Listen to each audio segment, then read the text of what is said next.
Are you ready for cold and flu season? Let's make a honey balm.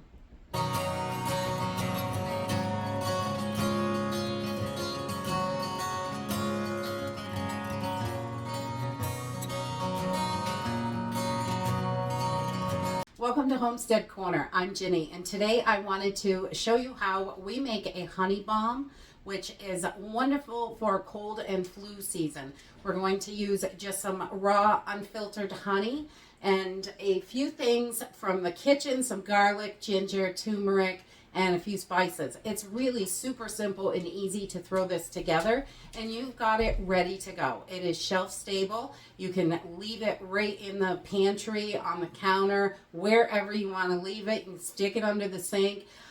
We just like to have it ready to go. After a couple of weeks, you could put this into the refrigerator if you wanted to, but it is going to last on your shelf, no problem. And we make this in pretty small batches, so it lasts us mostly through the winter, but we can whip up another batch if we need to. I don't like to make it too far ahead because, you know, we got jars all over the place. So making this up is so simple and easy, and I want to make sure that we're ready when the kids don't feel good. If you're getting that sniffly nose or any kind of cold and flu symptoms, this really works great to knock that out of you. So let's jump in and get started. So for this project, you want to make sure you've got a nice, clean, sterilized jar, because we're going to leave this out on the shelf, and it is perfectly fine that way, but this is going to ferment, so I'm going to leave my lid loose. I like to put my cover on just because I've already sterilized the jar. It's super clean inside, and I just put my cover on until I'm ready to use it to make sure it stays nice and clean. Nothing weird's getting in there too much. I mean, it's going to take on some of the natural yeast in the air anyway to help ferment it. So we're going to use 2 cloves of garlic here, and fresh is definitely best for this when you can. If you do not have fresh, I would use what you have. If it's powdered, it's probably not going to be as strong, but if it's already dehydrated and powdered, but fresh is best, definitely. We're going to use about 1 inch or 2 of some fresh ginger and 1 inch or 2 of some fresh turmeric for this. And then we've got some cayenne pepper that is just out of the pantry. We're going to use some black pepper and some cinnamon for this. Really super simple and easy. I'm just going to take, if you've got organic, you don't even need to peel these. These two, your turmeric and ginger. If they're not organic, I would just give them a quick peel, and you can use a spoon for that. So I'm just going to cut a chunk off, and that's a good sized chunk because it's nice and fat, and about equal parts for those, and then 2 to 3 cloves of garlic, depending on how much you like that. And we're just going to chop these up as small as we can get them. It doesn't have to be anything fancy. There's no particular way to do it, but the smaller you cut this, the better it is going to work, because it's the more surface space that it can pull all that goodness out, the better. So we're just going to pop these skins off and get us some chopped up little garlic, ginger, and turmeric. So if there's any bad spots in your garlic, I would just cut those out so you don't have any bad spots, but you know, the rest of the garlic is still good. I might add a 3rd one because we took a little chunk out of there, just to be sure. Oh, I'm getting stuck over here.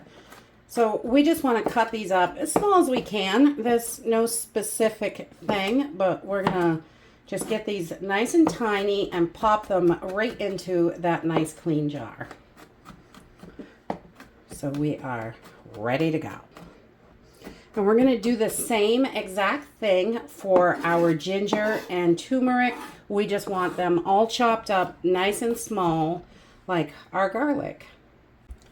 Okay, once we've got this all cut up, we're just going to start putting it in the jar. And there's no particular way to do this. Just get it in there. We're going to stir it anyway, so it doesn't really matter. I just throw it in. And so we've got our turmeric, about 2 inches.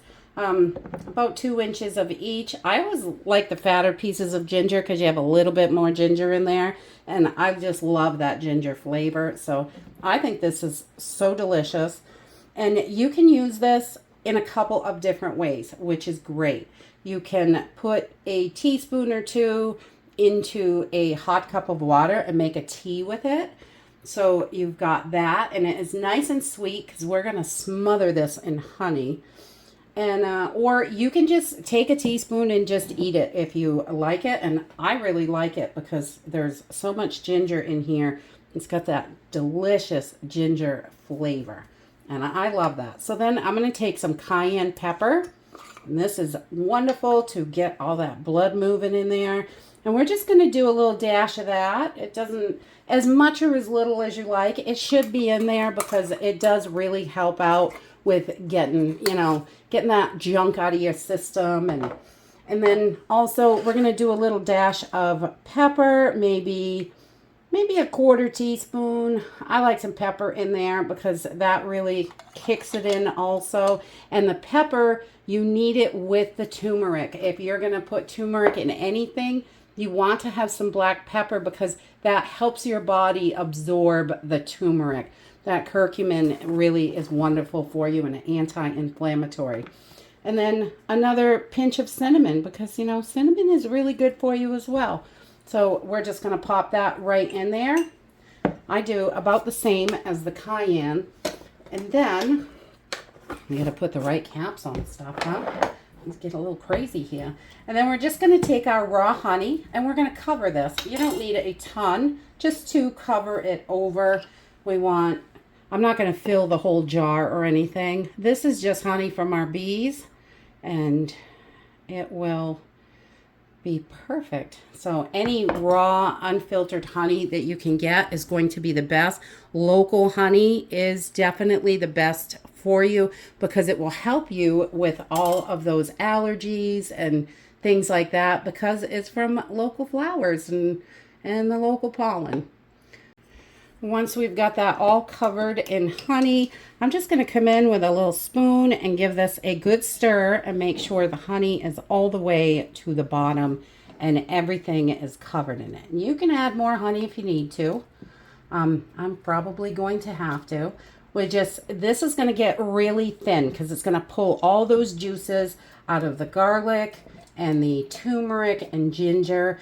And this is great for any kind of cold and flu. It's also really high anti-inflammatory. The ginger is so good for your gut. The garlic is a natural antibiotic. This is really so good for you. So we're just gonna add a little bit more honey in here, and in the next 24 hours, this is going to thin right down from pulling all those juices out, and then it'll be ready to use. The longer it sits, the stronger it gets, which is great, but you can use this in about 24 hours. So once we know everything is covered really well in there, and everything's got that honey on it, so the honey is going to help it so it's not going to get any mold or anything like that, and this is just going to ferment on the counter. And I'm not huge into fermented stuff, but any kind of fermented honey I like. I always love that. So we're just going to put our cover on loosely, and we could just leave this on the counter just like that. So that's it. A honey balm is super easy to make, and you can use it a couple different ways. I really like it just on a teaspoon, but if you'd like to take a teaspoon of this mixture and put it into a cup of hot water, it makes a wonderful tea. So that works as well, as long as you're getting it in you when you are not feeling well. This is going to knock that stuff right out of you. That's why it's called a honey balm. Pow! It's going to get it right out, which we really love that. So, and it's all natural, super easy to put together. I like to let this sit a minimum of 24 hours. I really like it to be, the longer it sits, the stronger and better it tastes. And it gets nice and thin from pulling all that juice out of those the garlic, the ginger, and the turmeric. So it's nice and thin, so it's easy to take like a cough syrup or something like that, not too thick. You can eat the little pieces in there, or you can strain them out. Totally up to you. I just take a teaspoon, eat it right up. It's a little spicy, but not too bad, and it really works great to get rid of those colds. And cold and flu season will be here before we know it. We'll all be coughing and hacking, so let's get some of this whipped up so it's ready to go when we need it. And that's it for today. I hope you enjoyed this video, and I hope to see you next time. Bye!